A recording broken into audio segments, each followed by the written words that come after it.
ഇടിയിറച്ചി ഉണ്ടാക്കിയാലോ?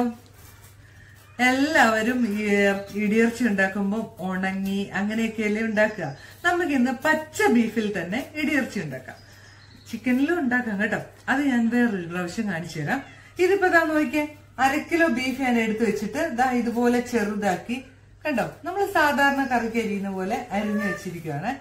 ഈ ബീഫിനെ ഇല്ലേ, നെയ്യില്ലാത്ത ബീഫാണ് ഏറ്റവും നല്ല കേട്ടോ. ഇത് നമുക്ക് ഇങ്ങനെ ഒരു കുക്കറിലേക്ക് ഇട്ട് കൊടുക്കാം. ഇങ്ങനെ ഇടിയിറച്ചി ഉണ്ടാക്കിയിട്ടുണ്ടല്ലോ, നമുക്ക് ഗൾഫിലേക്ക് കൊടുത്തുവിടാനോ അല്ല പിള്ളേർക്ക് ഹോസ്റ്റലിലേക്കോ ഒക്കെ കൊടുത്തുവിടാം.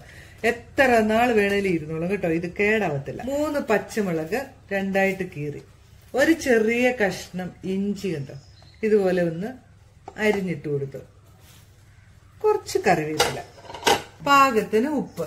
ഇനി നമ്മള് ഇടിയിറച്ചി സെറ്റ് ആക്കുമ്പോ ഉപ്പൊക്കെ ചേർക്കും, അതുകൊണ്ട് ഇത്രയും ചേർത്തിട്ട് നമുക്ക് ഇതൊന്ന് വേവിച്ചെടുക്കാം. എന്നിട്ട് ബാക്കി കാര്യങ്ങളൊക്കെ പുറകെ പറഞ്ഞുതരാം കേട്ടോ. നമുക്ക് കുക്കർ ഒന്ന് മൂടിയിട്ട് സ്റ്റൗ ഒന്ന് കത്തിച്ചു കൊടുക്കാം. ഒരു 3 വിസിൽ വന്നോട്ടെ കേട്ടോ, അത് മതി.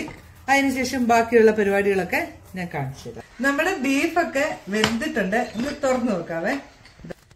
ബീഫൊക്കെ വെന്തിട്ടുണ്ട്. ഇതേ ഒരുപാട് വെന്ത് പോരുത് കേട്ടോ. ഇത് നമുക്ക് ഇനി ചെയ്യാൻ പോകുന്നത് മിക്സിയുടെ ജാറിലിട്ട് ഒറ്റ കറക്കം ഒന്ന് കറക്കിയെടുക്കാം. ഇതിന്റെ വെള്ളം ഒഴിവാക്കിയിട്ടാണ് നമ്മള് ആ പീസ് മാത്രം എടുത്ത് ഒന്ന് കറക്കിയെടുത്തിട്ട് കാണിച്ചു തരാം. അടുത്തിട്ട് വേണം കേട്ടോ. ഇങ്ങനെ കുറേശ്ശെ ഇട്ടിട്ട് നമുക്കൊന്ന് കറക്കി. നമ്മുടെ ഇറച്ചി കണ്ടോ, ഒറ്റ കറക്കിൽ തന്നെ നമ്മുടെ സംഭവം റെഡിയായി കണ്ടോ. ഇതാ ഇങ്ങനെ ഇരിക്കണം കേട്ടോ. ഇങ്ങനെ നമുക്ക് ബാക്കിയുള്ള ബീഫും എല്ലാം ഇതുപോലെ ഒന്ന് എടുക്കാം. നമ്മുടെ ബീഫ് നല്ല പോലെ ഇങ്ങനെ മിക്സിയുടെ ജാറിലിട്ട് ഒറ്റ കറക്ക് ഇറക്കി ഇതേ ഇവിടെ എടുത്തു വെച്ചിട്ടുണ്ട്. ഇനി നമ്മൾ അടുത്ത് ചെയ്യാൻ പോകുന്ന പണി ഇതാ കണ്ടോ, ഒരു 3 സ്പൂൺ എണ്ണ ഒഴിക്കണം കേട്ടോ. ഒരു ചുവട് കട്ടിയുള്ള ഒരു ഉരുളിയോ അങ്ങനെ എന്തെങ്കിലും എടുത്ത് വെച്ചിട്ട് ഒരു 3 സ്പൂൺ എണ്ണ ഒഴിച്ചു കൊടുക്കണം. ഇതിന് ഇച്ചിരി എണ്ണ വേണം കേട്ടോ, അല്ലെങ്കിൽ ഇതിന് അടുക്കി പിടിക്കും. ഇതാ നമ്മളത് ഒരു 6 ചുള വെളുത്തുള്ളി ചെറുതാക്കി അരിഞ്ഞിങ്ങനെ വെച്ചേക്കുന്നു. ഇത് നമ്മൾ ആദ്യം ഇട്ട് കൊടുക്കണം.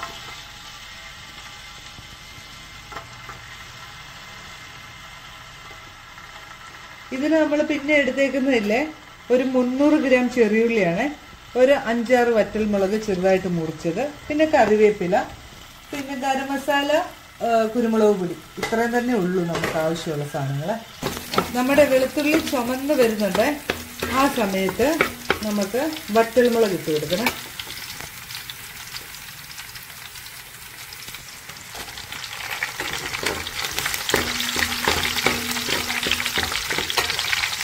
വറ്റൽമുളക് ഒന്ന് ആയിക്കഴിഞ്ഞാൽ നമ്മുടെ ചെറിയുള്ളി ഇട്ട് കൊടുക്കണം. ഇങ്ങനെ ഉണ്ടാക്കിയിട്ട് എത്ര നാൾ വേണേലും ഇത് ഇരുന്നോളും കേട്ടോ. ഇതുകൊണ്ട് നമ്മുടെ സമൂസ ലീഫൊക്കെ വീട്ടിലുണ്ടെങ്കിൽ അതിനകത്ത് ഫില്ല് ചെയ്ത് നമുക്ക് സമൂസയാക്കാം. പെട്ടെന്നൊരു വിരുന്നുകാരൊക്കെ വന്നാലേ വേഗം ചെയ്യാവുന്ന പണികളാണ്. ഇതാ നമ്മുടെ ചെറിയുള്ളിയും കൂടി ഇട്ട് കൊടുക്കും. ഇത് നന്നായിട്ട് ഒന്ന് ഫ്രൈ ആവണം. അതുവരെ നമുക്ക് വെയിറ്റ് ചെയ്യാം. ഒരു ലേശം ഉപ്പിട്ട് കൊടുക്കണം. ഇതിനകത്ത് നമുക്ക് ബീഫിനകത്ത് ഉപ്പിട്ടിട്ടുണ്ട്, എന്നാലും നമ്മുടെ ചെറിയുള്ളിക്ക് വേണ്ടുന്ന കുറച്ച് ഉപ്പിട്ട് കൊടുക്കും. ഇതിങ്ങനെ ഇളക്കി നല്ലപോലെ ഒന്ന് മൂട്ട് കൊടുക്കുക.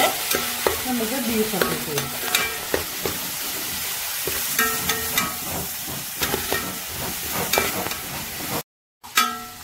അര കിലോ ബീഫ് ആയതുകൊണ്ടാണ് ഞാൻ ഈ ചെറിയ ഉരുളി എടുത്തത് കേട്ടോ.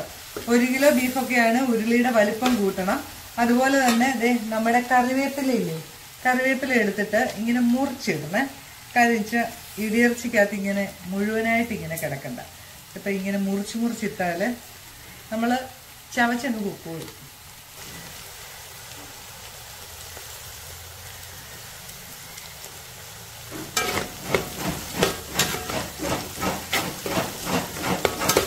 ചെറിയുള്ളിയൊക്കെ ചുമന്ന് വന്നിട്ടുണ്ട്. ഇനി ഇതേ നമ്മൾ പൊടിച്ചു വെച്ചിരിക്കുന്ന നമ്മുടെ ബീഫ് അങ്ങോട്ട് തട്ടി കൊടുക്കാം. ഇത് നല്ലപോലെ ഇളക്കിക്കൊണ്ടിരിക്കണം കേട്ടോ. ഇനി നമ്മൾ കൈ വിടാതെ ഇളക്കിക്കൊണ്ടിരിക്കണം.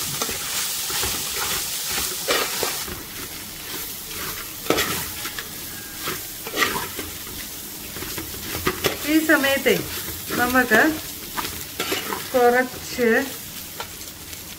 കുരുമുളക് പൊടി കണ്ടോ, 1/2 സ്പൂൺ കുരുമുളക് പൊടി. കുരുമുളക് പൊടി ഇനി ലാസ്റ്റ് ചേർക്കാനുണ്ട്. ഇപ്പൊ നമ്മള് ബീഫിലൊന്ന് പിടിക്കാൻ വേണ്ടി ഇപ്പൊ ചേർക്കാം. അതാ 1/2 സ്പൂൺ ഗരം മസാലയും കൂടി ഇട്ടു. ഇനി ഇത് ആയി വരുന്ന സമയത്ത് നമുക്ക് ചേർക്കാനുള്ളതാണ്. ഇപ്പൊ കുറച്ചിട്ട് കൊടുക്കും. ഇനി ഇതിങ്ങനെ ഇളക്കിക്കൊണ്ടിരിക്കണം കേട്ടോ, അടിച്ചു പിടിക്കും.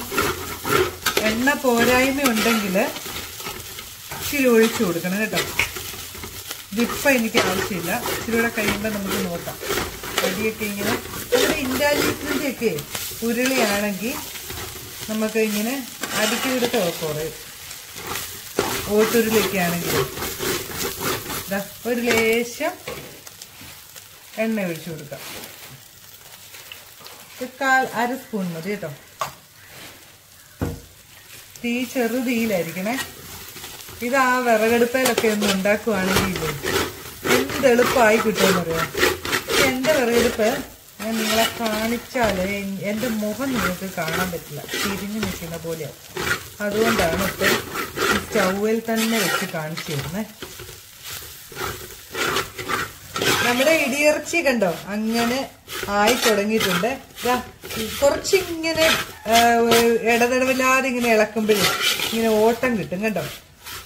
ഇനിയിപ്പം നമുക്ക് കുറച്ചും കൂടെ നമ്മുടെ ഗരം മസാല ചേർത്ത് കൊടുക്കണം. 1/2 സ്പൂൺ കൂടെ ഗരം മസാല ചേർത്തു. നിങ്ങളുടെ ഈ സമയത്താണ് നിങ്ങളുടെ എരിവിന് പാകത്തിന് കേട്ടോ. ഞാനിവിടെ ഇപ്പം 1 സ്പൂണും കൂടെ കുരുമുളക് കൂടി ചേർത്തു. ഇനി ഇതിനകത്ത് വേറെ ഒന്നും വേണ്ട. ഉപ്പും ഈ സമയത്തൊന്ന് നോക്കുക. എന്നിട്ട് ഇനി ഇത് ഒന്നും കൂടെ ആയിട്ടില്ല കേട്ടോ, കുറച്ചും കൂടെ ഇങ്ങനെ നല്ല പോലെ ഒന്നാകാറുണ്ട്. ചെറു തീയിൽ ഇങ്ങനെ ഇളക്കി ആക്കിക്കണം. വളരെ സിമ്പിളായിട്ട് നമുക്ക് വീട്ടിൽ ഇടിയിറച്ചി ഉണ്ടാക്കാം. അല്ലാതെ ഇനി പഴയ സ്റ്റൈലുണ്ടല്ലോ, നമ്മൾ ഉണക്കി ഇടിച്ച്, അത് ഞാൻ വേറെ കാണിച്ചു തരാം.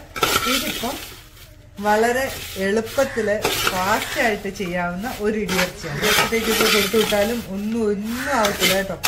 ഹോസ്റ്റലിൽ പഠിക്കുന്ന കുഞ്ഞുങ്ങൾക്കും ഒക്കെ കൊടുത്തുവിടാം. ഇതിപ്പോ എൻ്റെ മകന് കൊടുത്തുവിടാൻ വേണ്ടി ഞാൻ ഉണ്ടാക്കുവാണ്.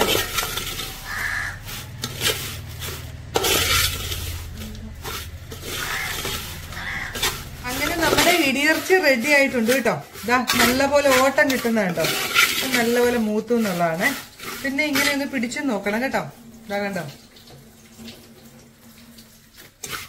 ഇനി നമുക്ക് സ്റ്റൗ ഒക്കെ ഓഫ് ചെയ്യാം. ഈ ചട്ടിയിൽ ഇരുന്ന് തന്നെ ഒരു ചൂടുണ്ടല്ലോ, അപ്പൊ കുറച്ചും കൂടെ ഒന്ന് ആകും. അതുകൊണ്ട് തന്നെ സ്റ്റൗ വന്നിട്ട് ഓഫ് ചെയ്യുക. എന്നിട്ട് ഇങ്ങനെ ഇളക്കിക്കൊണ്ടിരിക്കുക.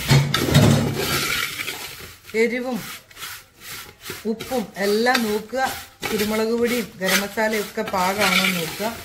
നിങ്ങൾക്ക് ഇനി അതൊക്കെ കൂട്ടുക കുറയ്ക്കുകയൊക്കെ ഉണ്ടെങ്കിലൊക്കെ ചെയ്തോളൂ ഈ സമയത്ത് കേട്ടോ. അപ്പം നമുക്കിനി ഇതൊരു സെർവിങ് ബൗളിലേക്ക് മാറ്റാം. അടിപൊളി ഇടിയിറച്ചിയാണ്. എല്ലാവരും വീട്ടിലുണ്ടാക്കി നോക്കുക. വളരെ ഈസി ആയിട്ട് സിമ്പിളായിട്ട് ഉണ്ടാക്കാവുന്ന ഒരു ഡിഷാണ്. കണ്ടോ, വിരുന്നുകാരൊക്കെ വരുവാണെങ്കിലേ നമുക്ക് ഒരു ഡിഷാക്കി എടുക്കാം. ഇച്ചിരി സവോളൊക്കെ കൊത്തിയരിഞ്ഞിട്ട് സൈഡിൽ കൂടെയൊക്കെ ഒന്ന് വെച്ചാൽ നല്ല രസമായിരിക്കും. ഇനി നമുക്കിതൊരു സെർവിങ് ബൗളിലേക്ക് മാറ്റാം കേട്ടോ.